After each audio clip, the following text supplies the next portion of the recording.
Vous avez déjà remarqué que, parfois, une guerre change non pas à cause d'un missile, mais à cause d'une phrase. Eh bien, c'est exactement ce qui vient de se passer aujourd'hui. La Biélorussie vient de faire une annonce qui a choqué Moscou et pris Kiev complètement par surprise. Et croyez-moi, cela pourrait changer totalement le cours de la guerre. Pendant des mois, Alexandre Loukachenko a été l'allié le plus fidèle de Poutine. Il a autorisé la présence de troupes russes, de bases militaires et même d'armes nucléaires sur son territoire. Mais ces dernières heures, tout a été bouleversé. La Biélorussie a officiellement déclaré qu'elle ne participerait plus à aucune opération militaire russe en Ukraine. C'est un recul historique, et le Kremlin est furieux. Des sources à Minsk affirment que la pression interne ne cessait d'augmenter. Les militaires biélorusses résistaient aux ordres de Moscou, et une partie de l'élite parlait déjà de neutralité. Des manifestations ont refait surface et Loukachenko, craignant de perdre le contrôle, a cédé. C'est comme si, soudainement, le sol commençait à trembler sous les pieds de Poutine.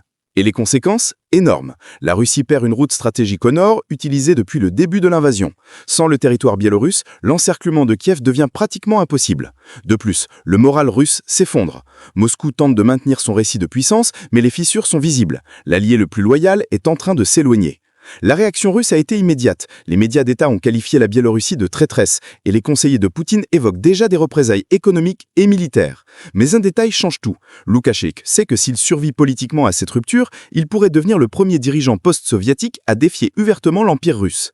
Et ce n'est que le début. Ce que la Biélorussie a fait aujourd'hui pourrait inspirer d'autres, le Kazakhstan, l'Arménie, voire le peuple russe lui-même, fatigué de la guerre.